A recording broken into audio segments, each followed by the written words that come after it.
عنوان ہے توحید اور اس کے اقسام۔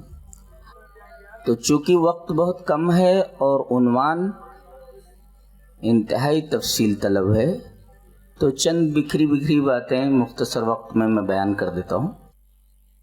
پہلے توحید کا مطلب سمجھ لیں۔ توحید کا لغوی معنی ہے ایک کرنا، ایک سمجھنا، یہ تو اس کا لغوی معنی ہے۔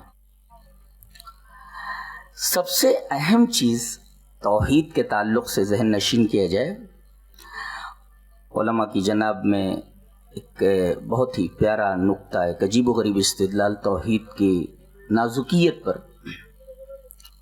پہلے وہ حدیث پڑھ لیتے ہیں۔ حدیث اس طرح: وعن عدی بن حاتم رضی اللہ تعالی عنہ ان رجلا خطب عند النبی صلی اللہ علیہ وسلم فقال من يطع الله ورسوله فقد رشد ومن يعصهما فقد غوى فقال رسول الله صلى الله عليه وسلم بئس الخطيب انت قل ومن يعص الله ورسوله قال ابن نمير فقد غوی رواہ مسلم فی کتاب الجمعہ۔ حضرت امام مسلم رحمہ اللہ اس حدیث پاک کو ایسے ہی مسلم کتاب الجمعہ کے اندر لائے۔ راوی جیسا کہ معلوم ہے حضرت عدی بن حاتم رضی اللہ تعالیٰ عنہ فرماتے ہیں کہ نبی کریم صلی اللہ علیہ وسلم کے پاس ایک اوریٹر، ایک خطیب، ایک مقرر، تقریر کرنے والا کھڑا ہوا اور اس نے تقریر سے پہلے جو خطبہ مسنونہ ہوتا ہے اس کو اس طرح پڑھا اس نے: من یطع اللہ ورسولہ فقد رشد، جو اللہ اور اس کے رسول کی اطاعت کرے گا وہ صحیح راہ پر ہے۔ برابر؟ اچھا، اب یہاں جہاں اطاعت کی بات آئی تھی وہاں اس نے کیا کہا؟ ومن یطع اللہ ورسولہ، اللہ کے بعد واو کی فصل لا کر رسول کو الگ کیا اس نے۔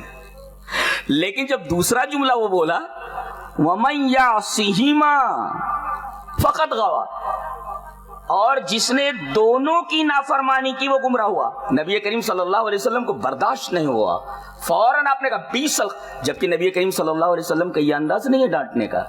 آپ تو بڑے رحیم، بڑے شفیق اور امت کے اوپر بڑے رؤوف الرحیم تھے۔ آپ کا یہ انداز نہیں تھا کہ آپ کو اس طرح ڈانٹیں کسی کو، لیکن آپ کا یہ انداز بتاتا ہے، آپ جملے کی سختی کو آپ دیکھیں۔ آپ نے فرمایا بیس الخطیب انت، ارے تو کتنا برا مقرر ہے بھائی، تو کتنا خراب اوریٹر ہے۔ اپنے مزاج کے خلاف نبی کریم صلی اللہ علیہ وسلم نے سختی کا یہ انداز اختیار فرمایا۔ کیوں؟ اس لیے کہ اس نے جہاں اللہ اور اس کے رسول کی اطاعت کی بات آئی، اللہ کو الگ کر کے، رسول کو الگ کر کے بیچ میں واو کی فصل لایا، لیکن جب نافرمانی کی بات آئی تو اس نے تثنیہ کا صیغہ استعمال کر دیا، دونوں کو ملا دیا۔ وَمَن يَعْصِهِمَا، دونوں کی جو نافرمانی کرے۔ کمال ہے، نبی کریم صلی اللہ علیہ وسلم نے بتا دیا کہ توحید کتنا نازک معاملہ ہے، بال سے زیادہ باریک۔ اور ایک نکتہ اور بھی بتاؤں، ہم لوگ بولتے رہتے ہیں شرک مت کرو، شرک مت کرو، شرک مت کرو۔ یہ نہیں کہا گیا شرک مت کرو، کہیں بھی نہیں ہے شرک مت کرو، آگے شیئن، کچھ بھی شرک نہ کرو۔ کبھی مطلب سمجھے آپ؟ نکرہ اگر تحت النفی ہے تو اس کا کیا فائدہ ہوتا ہے؟ چلیے ابھی اس حدیث کے اوپر ابھی یہاں رکے رہیے، ایک حدیث اور پڑھ دیتے ہیں۔ حدیث اس طرح: وعن ابی ہریرہ رضی اللہ تعالی عنہ قال قال رسول اللہ صلی اللہ علیہ وسلم لکل نبی دعوۃ مستجابہ وَإِنِّي اخْتَبَأْتُ دَعْوَتِي شَفَاعَةً لِأُمَّتِي يَوْمَ الْقِيَامَةِ فَهِيَ نَائِلَةٌ إِنْ شَاءَ اللَّهُ مَن مَّاتَ مِنْ أُمَّتِي لَا يُشْرِكُ بِاللَّهِ شَيْئًا رواہ مسلم فی کتاب الایمان۔ حضرت امام مسلم رحمہ اللہ اس حدیث کو اسے کتاب الایمان میں لائے۔ راوی حضرت ابو ہریرہ ہے۔ حضرت ابو ہریرہ فرماتے ہیں کہ نبی اکرم صلی اللہ علیہ وسلم نے ارشاد فرمایا کہ جتنے بھی انبیاء آئے ان کی بہت ساری دعائیں اللہ نے نہیں قبول کی، بہت ساری دعائیں قبول فرمائیں، لیکن ایک دعا کے بارے میں یہ ضمانت دی، گارنٹی دی کہ وہ دعا ضرور قبول کروں گا۔ نبی کریم صلی اللہ علیہ وسلم نے فرمایا تمام انبیاء کرام نے دنیا میں دعا مانگ لی، سب کی دعائیں قبول ہو گئی، لیکن میں نے وہ دعا نہیں مانگی، میں نے بچا کر رکھا ہوا ہے اسے قیامت کے دن اپنی امتیوں کی سفارش کے لیے۔ اور اب سارے لوگ خوش ہو گئے کہ نبی جب سفارش کر دیں گے، یہ شفاعت کا غلط تصور ہمارے ذہنوں میں گھسا ہوا ہے کہ نبی سفارش کر دیں گے، دامن پکڑ کر مچل جائیں گے، بس بخش دیے جائیں گے اور جنت میں چلے جائیں گے۔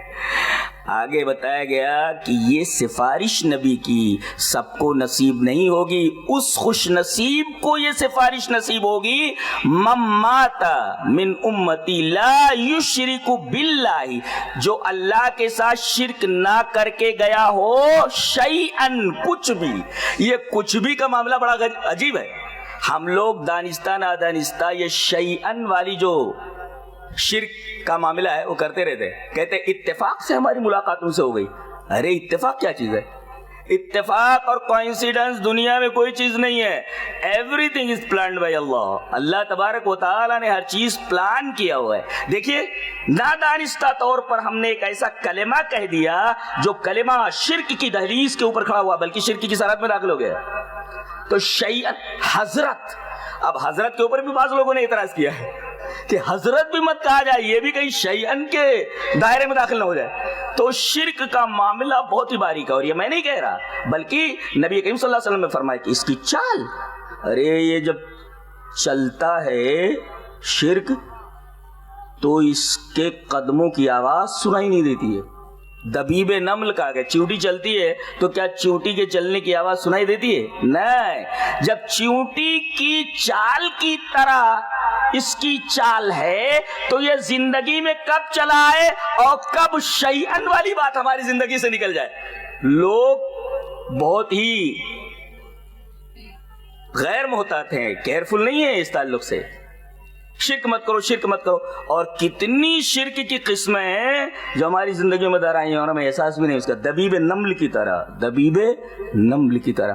تو ہمارا یہ کہنا کہ سارے کے سارے نبی کریم صلی اللہ علیہ وسلم کی سفارش کے دائرے میں آ کر بخش دیے جائیں گے، ایک غلط تصور ہے یہ۔ من مات من امتی لا یشرک باللہ شیئا، ایک تو شرک نہ کر کے گیا ہو اور کچھ بھی شرک نہ کر کے گیا ہو۔ نکرہ تحت النفی آئے تو عموم کا فائدہ دیتا ہے، شیئا نکرہ ہے اور لا نفی ہے، اس کا مطلب شرک کی کوئی بھی قسم لے کر کے اگر وہاں گیا کوئی کمپرومائز نہیں ہے۔ گناہ کے اوپر اللہ کی مشیت کے اوپر موقوف ہے، وہ اللہ چاہے تو بخش دے، مگر اگر شرک کر کے گیا ہے تو یہ سوچ لے کہ اس کی بخشش ناممکن ہے، بخشا نہیں جائے گا۔ یہی وجہ ہے کہ تمام انبیاء کرام کی دعوت کا نقطہ آغاز، نقطہ وسط اور نقطہ اختتام یہی توحید کا مسئلہ ہے۔ پوری زندگی بتاتے رہے توحید یہ ہے، توحید یہ ہے۔ اگر کہیں ایسا کچھ نظر آیا جو توحید نہیں ہے، شرک کی قبیل سے، فوراً اس پر نکیر کی گئی اور بتایا گیا کہ اس سے باز آ جاؤ، یہ خطرناک چیز ہے، خطرناک چیز ہے یہ۔ تو وہ جو خطیب تھا اس نے رسول اور اللہ کو واو کے ذریعے ذکر کرنے کے بجائے ڈائریکٹ ہما کا صیغہ استعمال کیا، جو دونوں کی نافرمانی کرے۔ ایک نکتہ اور بتاتا ہوں، غالباً امام ابن تیمیہ رحمہ اللہ کے ایک جملے سے مستفاد ہے کہ ذہنوں میں بٹھاؤ اس نکتے کو، کہ غیرت جو ہوتی ہے نا وہ محبت کی تابع ہوتی ہے۔ جملہ ریپیٹ کرتا ہوں، غیرت جو ہوتی ہے وہ محبت کے تابع ہوتی ہے۔ اللہ سے جتنی محبت کرنے والا آدمی رہے گا وہ توحید کے تعلق سے اتنا ہی غیرت مند ہوگا۔ اللہ سب سے زیادہ غیور ہے، اس کے بعد اس کا نبی ہے، اور شرک سب سے زیادہ بے غیرت اور توحید سب سے زیادہ غیرت ہے۔ نبی کریم صلی اللہ علیہ وسلم نے نکیر فرمائی اور ڈانٹا، کہا کہ تو کتنا برا خطیب ہے بھی، پیسل خطیب انتا، تو نے مجھے اللہ کے ساتھ ملا دیا۔ ہم لوگ کہتے اللہ اور اس کے رسول چاہے، اچھا وہ حدیث بھی ملا لیتے، ابھی اس حدیث پر رکے رہے، ایک تیسری حدیث پڑھ دیتے، حدیث اس طرح۔ وعن عبداللہ بن عباس رضی اللہ تعالی عنہما قال جاء رجل الى النبي صلی اللہ علیہ وسلم فقال ما شاء اللہ وشئت قال جعلتنی عدلا